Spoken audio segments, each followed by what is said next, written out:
Welcome back नाज़रीन, आप देख रहे हैं सीने चलेगा। मैं हूं आपके साथ डॉक्टर फिज़ा अकबर खान। नाज़रीन, मुल्क की अगर हम सूरत हाल की बात करें तो आजकल सबसे ज़्यादा मजलूम सिर्फ दो ख़ानदान मुझे नज़र आते हैं, एक शरीफ ख़ानदान, दूसरा ज़रदारी ख़ानदान। बिलावल आए रोज़ बता रहे होते हैं कि उन्होंने कितने जुल्म बर्दाश्त किए, उन पर कितनी मुश्किलात के पहाड़ टूट गए और उनको कानून के नाम पर इंतकाम का निशाना बनाया जा रहा है। उन पर बनाए गए जो मुकदमात हैं वो सियासी हैं। आए रोज़ हम जरदारी साहब के साहिबजादे की ये बातें सुन सुन के थक चुके हैं, लेकिन कभी जरदारी साहब के साहिबजादे बिलावल जरदारी ने सिंध की हालत जार देखी है? मेरा सवाल है बिलावल से, बिलावल के चाहने वालों से, बिलावल के करीबियों से जो हमारा प्रोग्राम बड़े शौक से देखते हैं और दोस्तों में बैठ के गिले शिकवे भी करते हैं, समझाने की कोशिश भी करते हैं कि इस कुड़ी ने को हाथ जरा होला रखा करे, लेकिन मैं तो हाथ हल्का नहीं रखूंगी, हम तो बात करेंगे, खुल के करेंगे। सिंध के मसाइल देखें बिलावल साहब आपने, या आपके चाहने वाले जो आप पे हाथ हल्का रखने की फरमाइशें करते रहते हैं, सिंध के अवाम के पास जाकर उनकी रुदात कभी सुनिए बिलावल साहब आपने?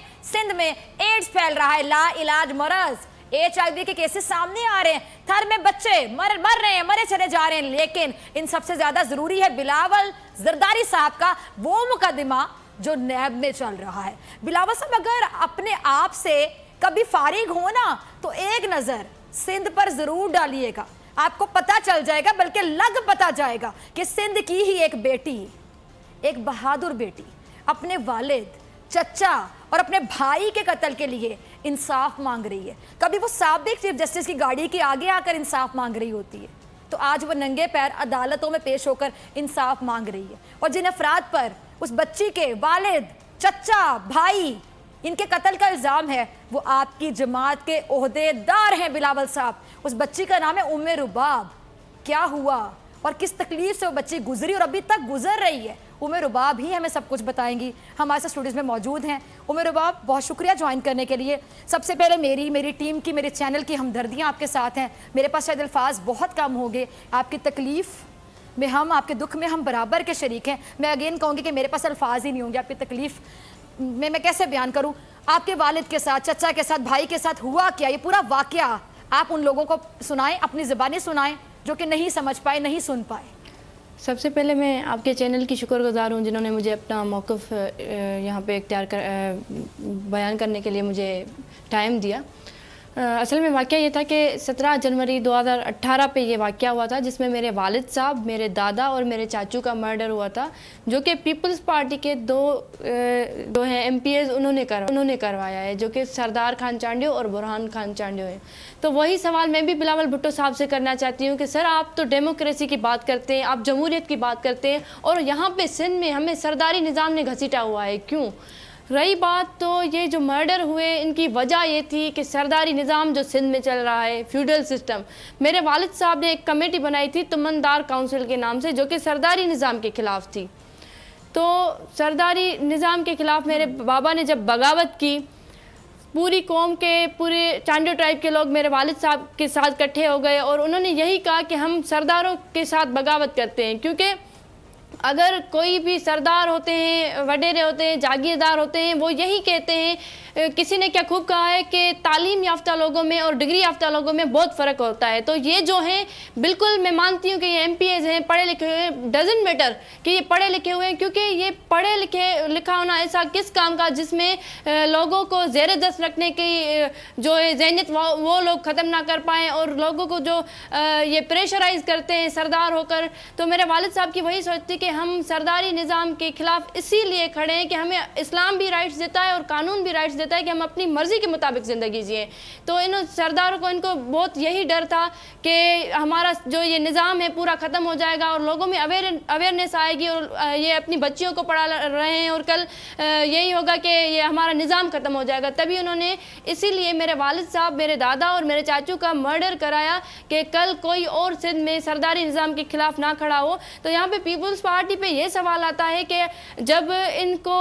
इलेक्शन करीब थी तो हमने बार बार प्रोटेस्ट किए, बिलावल भुट्टो साहब के घर के बाहर जाकर हमने प्रोटेस्ट किया और हमने, मेरा भाई जो है वो फरियाल तालपुर साहिबा से मिले, उन्होंने हमें आज तक यकीन दहानी नहीं दिलाई। मैं अफसोस के साथ कहती हूँ, मेरी डिमांड जो है, मैं इंसाफ चाहती हूँ। मेरा पर्सनली मैं किसी पार्टी से कोई ताल्लुक़ नहीं रखती, ना ही मैं किसी पे कोई तनकीद करना चाहती हूँ, पर जो मेरा हक़ है बात करना, मैं वो कर सकती हूँ, क्योंकि मैं बिलावल भुट्टो साहब से वही सवाल करती हूँ कि सर, जब आपने इन दोनों को टिकट्स दिए تو برہان خان جو ہے سٹنگ ایم پی ہے ابھی آپ کی پارٹی میں، اس کی تبھی بیل کینسل تھی، اور ہم میرے وطن عزیز میں ہم کیا میسج دے رہے ہیں لوگوں کو؟ میں نے سنا تھا کہ مودی نے جو ہے قاتلوں کو اور مودی نے دہشت گردوں کو ٹکٹ دیے ہیں، تو میرے پاکستان میں یہ کیا ہو رہا ہے؟ ہم دوسرے ملکوں کو کیا میسج دے رہے ہیں کہ ان پہ جب ATA کے سیکشنز لگے ہیں تو آپ نے ان کو کس حساب سے ٹکٹس دیے، اور ایسے لوگوں کو کس حساب سے آپ ہمارے ہاں حکمران بنا رہے ہیں؟ جو کہ مجھے یہ بتائیے گا کہ پیپلز پارٹی کے کسی رہنما نے آپ سے رابطہ کیا، کیونکہ اب آپ کا کیس سامنے آ چکا ہے، میڈیا پہ بھی آ چکا ہے، کسی نے آپ سے رابطہ کیا، آپ کو یقین دہانی کرائی کہ آپ کا جو مسئلہ ہے اس کو ہائی لائٹ کیا جائے گا، یا آپ کی باتوں پر کان دھرے کسی نے؟ وہی میں افسوس کے ساتھ کہہ رہی ہوں کہ میں نے آج تک اتنی دعائیاں دی، میں بار بار اپیلیں کرتی آئی، میں نے ویڈیو کلپس چھوڑے، میں نے اپلیکیشنز لکھے، آج تک مجھ سے کسی نے بھی کوئی کانٹیکٹ نہیں کیا، نہ ہی مجھے یقین دہانی دلائی، نہ ہی مجھے کوئی تسلی دی کہ بچے آپ اکیلے لڑ رہی ہیں انصاف کے لیے، ہم آپ کے ساتھ کھڑے ہیں، مجھے کسی نے نہیں کیا، اور نہ ہی کسی نے کوئی کانٹیکٹ کیا، اور مجبوراً ہم بھی پیپلز پارٹی سے بلانگ کرتے تھے، میرے والد صاحب، میرے دادا، میرے سوری میں آپ کی بات کر رہی ہوں، اکیلی آپ نہیں ہو، بول نیوز آپ کے ساتھ ہے، بول نیوز آپ کے ساتھ ہے، آپ اکیلی نہیں ہو، آج کے بعد بیٹا آپ نے اکیلے کا ورڈ نہیں یوز کرنا، ہم مل کے لڑیں گے۔ اچھا مجھے بتائیں کہ یہ جو جی یہ آپ کی میڈیا کوریج ہے، جسی کے مجھے وہی لگتا ہے کہ جو میڈیا کوریج ملی ہے مجھے، اس حساب سے آج میں زندہ ہوں، ورنہ اگر میرا ایشو ہائی لائٹ نہ ہوتا تو یہ سندھ کے وڈیرے جو ہے سردار، وہ تو مجھے مار دیتے کب کا، کیونکہ گورنمنٹ ان کی ہے، گورنمنٹ کی فلی سپورٹ ہے انہیں، پیپلز پارٹی کے اپنی ہمت کی وجہ سے بھی زندہ ہو، اور اپنی بہادری کی وجہ سے بھی زندہ ہو، اور ثابت قدمی کی وجہ سے بھی زندہ ہو، اور میں وہی اچھا عمر مجھے یہ بتائیں کہ جب آپ جی کمپلیٹ کریں میں پیپلز پارٹی سے میری وہی شکایت ہے کہ میرے جو دادا تھے وہ UC چیئرمین تھے، اور میرے جو چاچو تھے وہ یونین کاؤنسل کے ممبر تھے، تو میں وہی سوال کرتی ہوں کہ بلاول صاحب نے اپنے گھر میں، ایک پارٹی جو ہوتی ہے نا ایک گھر ہوتی ہے، تو بلاول صاحب نے اپنے گھر میں انصاف نہیں کیا، تو دوسرے لوگوں کے ساتھ وہ کیا انصاف کریں گے؟ ہم بھی پیپلز پارٹی سے بلانگ کرتے تھے، اور گھر میں جب آپ انصاف نہیں کر سکتے باقیوں کے ساتھ کیا انصاف کریں گے؟ ہم بھی پیپلز پارٹی سے بلانگ کرتے